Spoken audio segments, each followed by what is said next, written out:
Another session of learning English, improving your English, and speaking skills.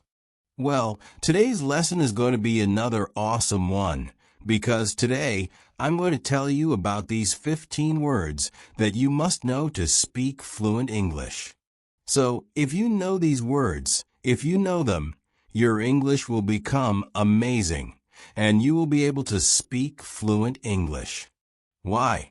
Because we need words to speak in English. Now today I have included such words that are used in a lot of spoken English. These words are not just words that you learn for written English or highly formal English. No.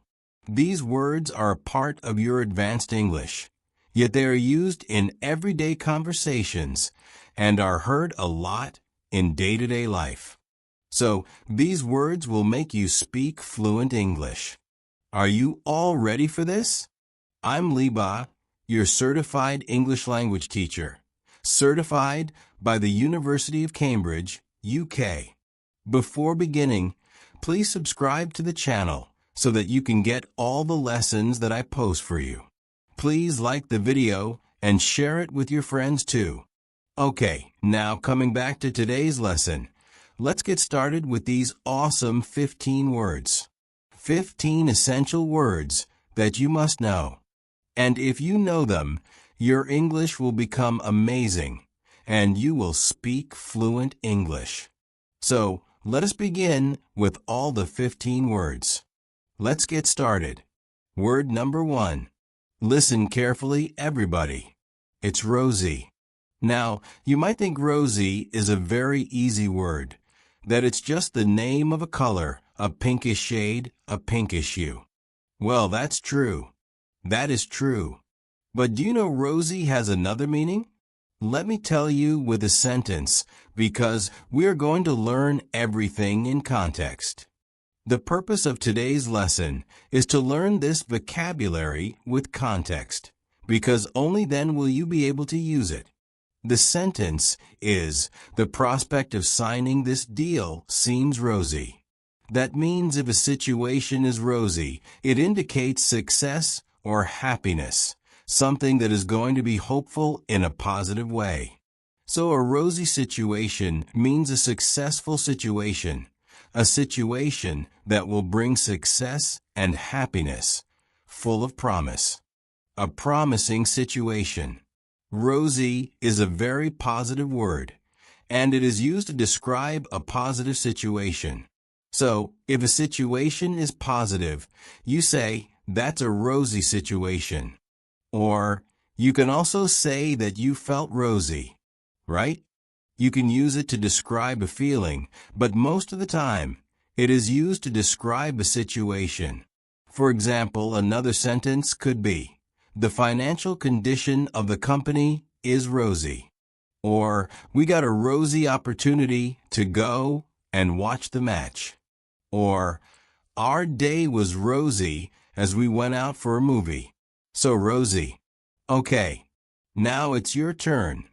You have to make sentences on your own. Till then, let's move on to the next word.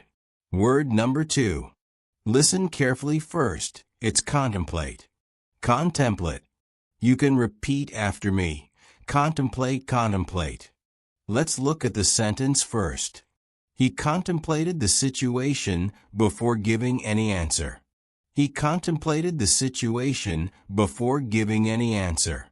So, contemplate basically means to think about something, to think deeply about something. Thinking for a very long time or thinking too deeply about something is to contemplate, right?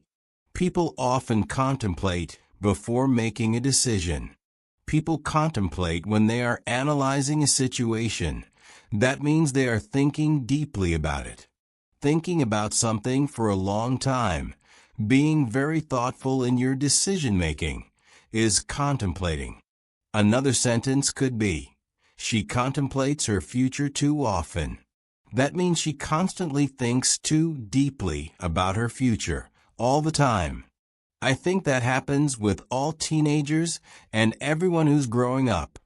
Normally, that happens with people, right?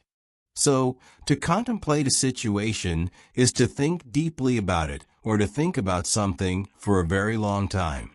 Word number 3. Listen carefully, everybody. It's delusion. Delusion. Now, repeat after me for pronunciation. Delusion, delusion. That's absolutely amazing. Now, delusion. I think this is something you're familiar with. We hear it a lot. For example, you need to come out of your delusion and accept reality. So, delusion is basically a situation that we have created in our minds, but that is not real. It's fake. A delusion can be anything. When you know the facts, specifically, when you know that something might be false, but you still believe it, that's delusion.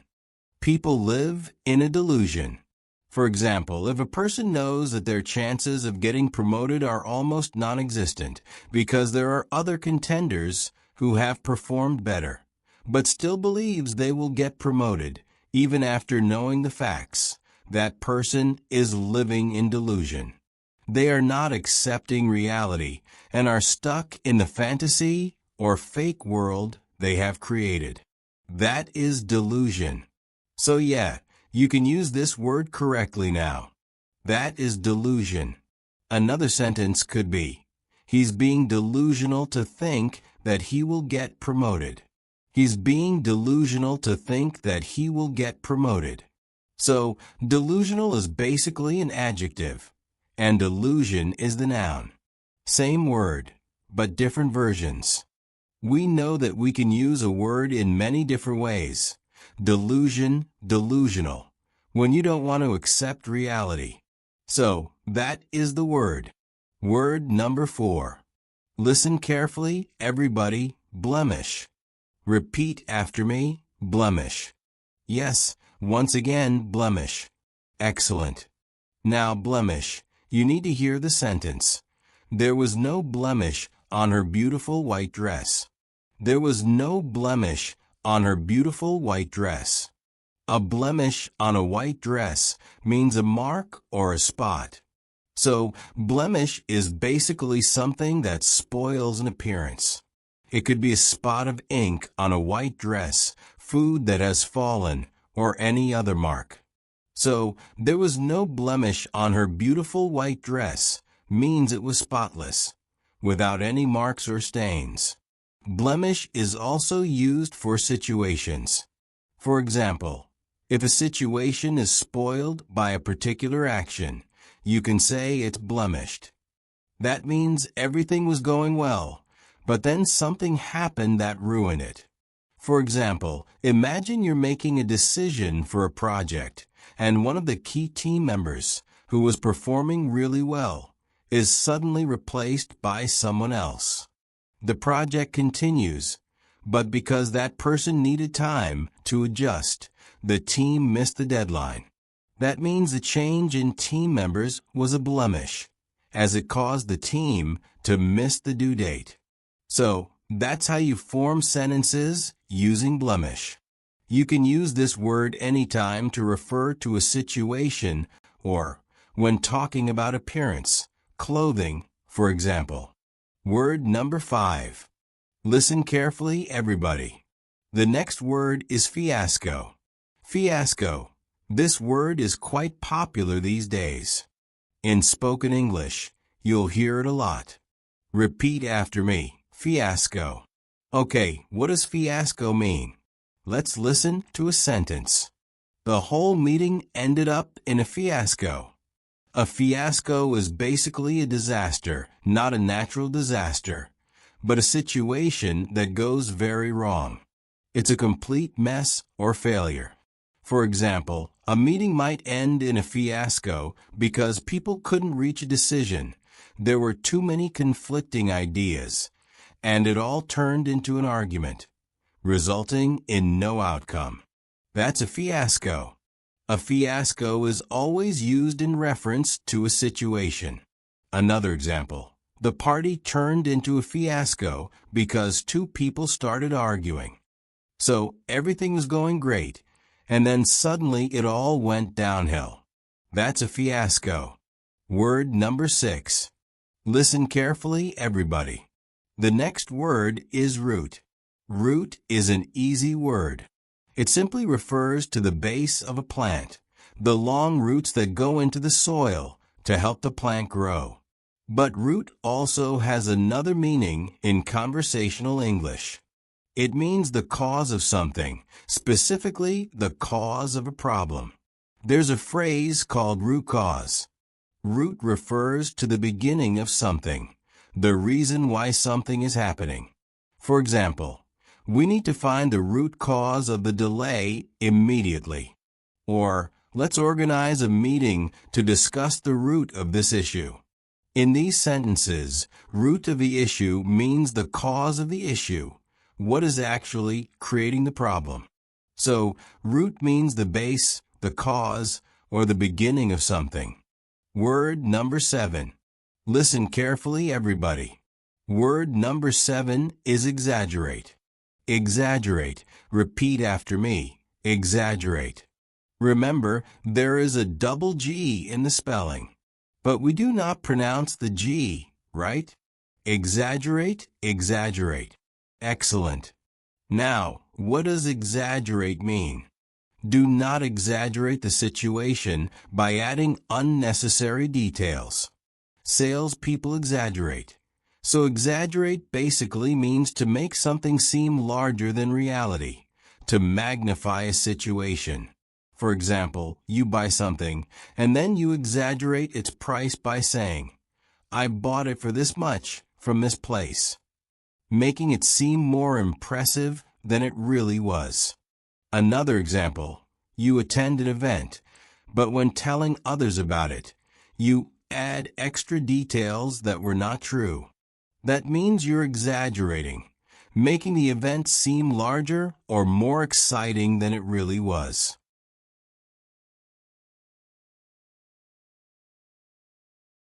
A simple example could be, you stayed in a 3-star hotel, but you tell everyone it was a 5-star hotel.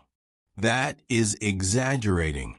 In short, to exaggerate means to add details that make something seem more magnificent than it actually is. Another example. Stop exaggerating about the party you attended. Stop exaggerating the details of this project. Word number 8. Listen carefully, everybody. The next word is euphoria. Repeat after me, euphoria. Once again, euphoria. Now let's hear an example. The team felt a sense of euphoria after winning the match. Euphoria is a feeling of extreme happiness, a sense of achievement and excitement. It usually happens due to a special event or an accomplishment. For example, the students were euphoric to know their results. My friend was caught up in euphoria after getting admission into her dream college. So, euphoria is the joyful, excited feeling you get when something great happens, like winning a match, getting into a dream college, or receiving great exam results. A euphoric moment is one where you feel on top of the world. Word number 9. Listen carefully, everybody. The next word is futile. Repeat after me. Futile, futile. Example. All her efforts to make the project successful were futile, as it rained heavily the next day. This means that her efforts were useless because the rain ruined everything. Futile means useless, in vain, or without purpose. For example, your efforts on this project will be futile if you do not add more members to your team. If you don't submit your assignment on time, it will become futile. Here, futile means that if the assignment is submitted late, the teacher may not accept it, making all the work useless.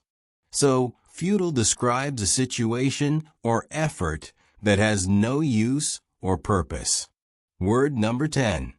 Listen carefully, everybody. The next word is inevitable. Repeat after me, inevitable. Example. The appointment of the new CEO was an inevitable decision. Inevitable means something that cannot be avoided. It is bound to happen. Some things in life are inevitable. You have no control over them. They will happen no matter what. For example, working extra hours is inevitable if we take up this project. Here, inevitable means it is certain that we will have to work extra hours. There is no way around it. So, inevitable describes something that is unavoidable and bound to happen. Word number 11. Listen carefully, everybody. The next word is charisma. Repeat after me. Charisma. Example. There is charisma in the way she talks. He has such a charismatic personality. Charisma refers to the power to attract and influence people in a positive way. Great leaders often have charisma. It's what makes people listen to them and follow them. For example, many world leaders have a charismatic personality, which is why they are able to influence people. Her voice is charismatic. It makes people want to listen to her. So, charisma is a special charm or appeal that draws people in and makes them listen. Word number 11. Charisma. Charisma is the power to influence people in a very positive manner and to attract people in an inspiring way. For example, when we talk about charismatic personalities, we often refer to great leaders and successful entrepreneurs. All the great leaders and business founders around the world possess charisma. It's that special quality in them that enables them to achieve great things and influence people. Word number 12. Lure. Listen carefully, everybody. The next word is lure. Repeat after me. Lure. L-U-R-E. Example sentence. She was lured into accepting the job due to a high salary package. Lure means to attract someone to do something by offering them something in return. It often implies tempting or persuading someone into doing something they might not have done otherwise. For example, they launched a new campaign to lure customers. Advertisements are designed to lure people into buying products. Think about advertisements. When children see ads for a toy, they often get lured into wanting it, urging their parents to buy it. Another meaning of lure relates to charm or attraction.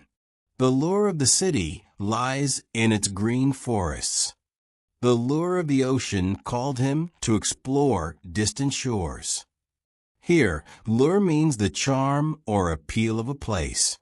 Word number 13. Wary. Listen carefully, everybody. The next word is wary. Repeat after me. Wary. W-R-Y. Example sentence. She was wary of traveling by public transport at night. Wary means to be cautious or careful, to think before acting because you are unsure or don't completely trust a situation. For example, she was wary of approaching new people in town. You should be wary of strangers who offer you food. Being wary means being alert and careful, especially when dealing with something unfamiliar or possibly dangerous. Word number 14. Vibrant. Listen carefully, everybody. The next word is vibrant. Repeat after me. Vibrant. Example sentence. The painting was full of vibrant colors.